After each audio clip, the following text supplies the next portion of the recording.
everyone, a very warm welcome to Dronacharya IAS and let us start with today's newspaper based current affair question. सबसे पहले front headline में आपको देखने को मिलेगा that 72 member NDA ministry takes charge. What is this about? Let us discuss through the question. सबसे पहले statement देख लेते हैं. Consider the following statements regarding Council of Ministers. ये आपके पॉलिटी में बहुत इंपॉर्टेंट रोल प्ले करता है. What is the Council of Ministers? First statement is 42nd Amendment Act of 1976 added the provision of the total number of ministers excluding Prime Minister shall not exceed 15% of the total strength of the लोक सभा. अब यहाँ पे इस statement को हमने break करना है डिफरेंट पार्ट्स में. सबसे पहली बात है, क्या ये 42nd अमेंडमेंट एक्ट के अकॉर्डिंग चेंज हुआ है? ओके. सेकेंड इज, क्या ये 1976 का है? Third is that total number of ministers excluding prime minister, क्या प्राइम मिनिस्टर को हमने एक्सक्लूड करना है और शुड नॉट एक्सीड 15%, ये आपका फोर्थ पार्ट. तो चार टुकड़ों में हमने स्टेटमेंट को तोड़ लिया है. अब हम बारी बारी से देखेंगे कि कौन कौन से प्रोविजन स्टेटमेंट के सही हैं और कौन से गलत हैं.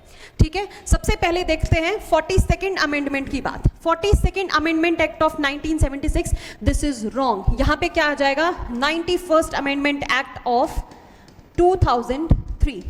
इसके अकॉर्डिंग चेंज किया गया था, लिमिट रखी गई थी on the formation of ministry. Next is excluding prime minister. No, this will be including the prime minister. 91st Amendment Act of 2003 added the provision of the total number of ministers कि कितने number of ministers हो सकते हैं including prime minister shall not exceed 15%. This is true of the total strength of the लोक सभा. 543 seats पे जो context करके आए हैं MPs, तो उनमें से 15% से ज़्यादा आपके मिनिस्टर्स नहीं बन सकते हैं and that will be including prime minister, right? So this statement is wrong. Next is every minister shall have the right to speak. इसको भी हम टुकड़ों में बांट लेंगे दोबारा से. राइट टू स्पीक है, राइट टू टेक पार्ट है एंड वोट है in the proceeding of either house of the parliament. तो बात करी जा रही है जो भी मिनिस्टर बन जाता है, एमपी बनना अलग है, मिनिस्टर बनना अलग है. आपको किसी मिनिस्ट्री का चार्ज दे दिया गया है तो यहां से बोला गया है कि आपको हक हो जाता है, मिनिस्टर को हक हो जाता है that he can speak, he can take part and he can vote in any of the house.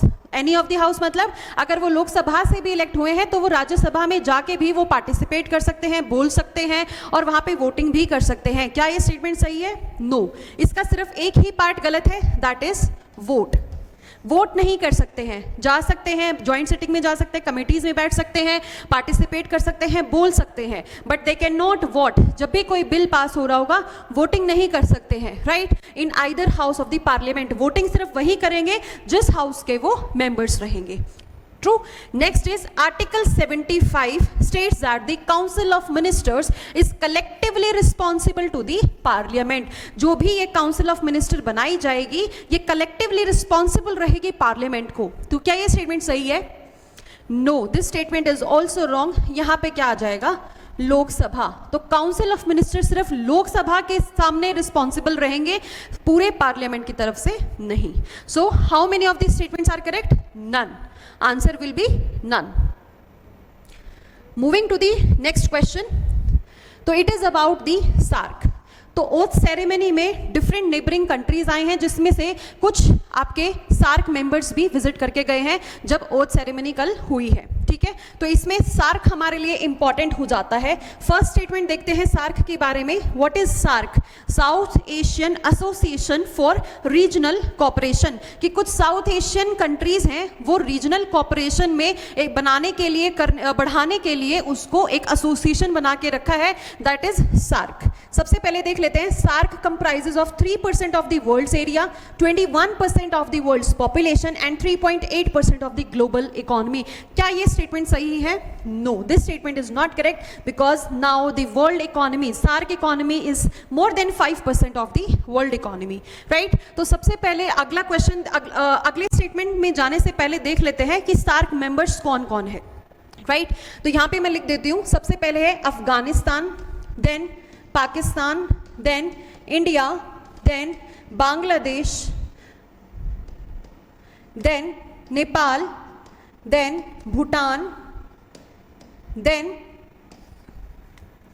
Sri Lanka and Maldives. These are the members of SARC. SARC सबसे पहले बनाया कब गया था? 1985 में इसको बनाया गया था. इनिशियली ये एक सिर्फ 7 मेंबर बॉडी थी, अब ये 8 मेंबर बॉडी बन गई है. इसी से रिलेटेड ये क्वेश्चन है. Next is all member states of SAARC, जिनकी हमने अभी बात करी है अफगानिस्तान, पाकिस्तान, इंडिया, बांग्लादेश, नेपाल, भूटान, श्रीलंका, मालदीव्स, ये सभी क्या और मेंबर्स हैं एससीओ के भी, शंघाई कॉरपोरेशन ऑर्गेनाइजेशन के भी क्या ये मेंबर्स हैं, शंघाई कॉरपोरेशन ऑर्गेनाइजेशन. तो सबसे पहले आपको सार्क के मेंबर कंट्रीज पता होने चाहिए, साथ ही साथ आपको शंघाई कॉरपोरेशन ऑर्गेनाइजेशन के भी मेंबर पता होने चाहिए, तभी आपकी ये स्टेटमेंट सही हो पाएगी. राइट. तो now let us discuss something about Shanghai corporation also. Shanghai corporation organisation SCO, इसके बारे में अगर हम जानना चाहें तो एससीओ सबसे पहले इस्टेब्लिश किया गया था 1996 में with the name of Shanghai 5. Shanghai 5 पहले बोला गया था. उसके बाद 2001 में इसका नाम बदल के रख दिया था Shanghai corporation organisation for deeper cooperation among the member countries. ठीक है. उसके बाद 2017 में India and Pakistan also became the member of Shanghai Cooperation Organization, making it a 8-member body. And 2023 में Iran also became the member of Shanghai Cooperation Organization, now making it a 9-member body. ठीक है. ये था एक हल्का सा idea about the Shanghai corporation organisation. तो अब हमें देखना है इसके मेंबर्स कौन कौन है. सबसे पहले देखते हैं China, then Pakistan, then India, Russia, Kazakhstan, Tajikistan, Uzbekistan and Kyrgyzstan. Latest member Iran as well.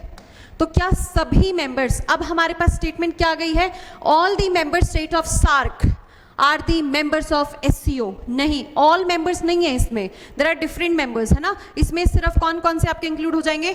Pakistan and India. Right. So this statement will also be wrong.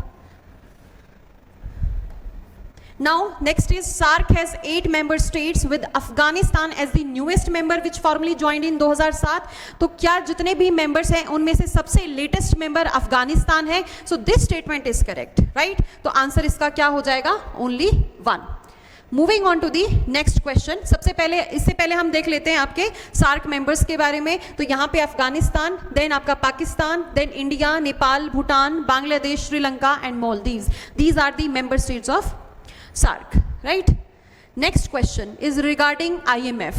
तो IMF एंड पाकिस्तान के बीच में बातचीत बंद हो गई है due to some economic policies of Pakistan. We do not want to go into deep into the economic policies of Pakistan, but we want to go deep down in the IMF. Right. What is IMF and how it is important. तो सबसे पहले IMF से regarding जो question में statement जो बोलता है, consider the following statements regarding Bretton Woods twins. तो ब्रेटन वुड ट्विंस कहीं ना कहीं IMF से रिलेटेड है, ये हमें पता होना चाहिए. तो इसके बारे में जान लेते हैं. The International Monetary Fund IMF and the World Trade Organization WTO are collectively known as Bretton Woods Twins. तो क्या ये दोनों ही आपके ब्रेटन वुड ट्विंस के नाम से जाने जाते हैं? This is wrong. यहाँ पे क्या आ जाएगा? IMF प्लस वर्ल्ड बैंक, इनको बोला जाता है ब्रेटन वुड ट्विंस. 1944 में जब UN कॉन्फ्रेंस हो रही थी ब्रेटन वुड्स में, then these both banks were formed, IMF and आपके World Bank. That is why they are known as Bretton Wood twins. इसके बाद है second statement, the primary focus of IMF is on the long term development while the World Bank primarily provides a short term financial assistance. तो यहाँ पे क्या change किया गया है स्टेटमेंट में? एक दूसरे के जो रोल्स हैं उनको रिवर्स कर दिया है. राइट. तो IMF का काम है शॉर्ट टर्म असिस्टेंस देना इन केस किसी भी कंट्री की बैलेंस ऑफ पेमेंट बिगड़ जाती है, just like India was facing a problem of balance of payment in 1990s, क्योंकि फॉरेक्स रिजर्व जो कि होना चाहिए 3 महीने का किसी भी कंट्री के पास सर्वाइव करने के लिए, लेकिन इंडिया के पास सिर्फ 2 हफ्ते का फॉरेक्स रिजर्व बचा हुआ था. That is why India had to take help from the IMF. Okay. Now here the primary focus of IMF should be short term assistance and world bank का होगा long term development loans, right? So this statement is also wrong. Next is all member countries of United Nations are automatically members of IMF. जितने भी UN के members हैं वो automatically IMF के में member बन जाएंगे? No, this is wrong. Although mostly all the UN members are the members of IMF, but यहाँ पे आपके जो कंट्रीज हैं ऑटोमेटिकली मेंबर नहीं बनते हैं आईएमएफ के अपने अलग क्राइटेरिया हैं, इकोनॉमिक जो सिचुएशन है कंट्री की उसको जज करके फिर आईएमएफ मेंबरशिप प्रोवाइड करता है, right? So all the statements are wrong. So here how many of the statements are correct? None, right? तो answer will be D. Last question.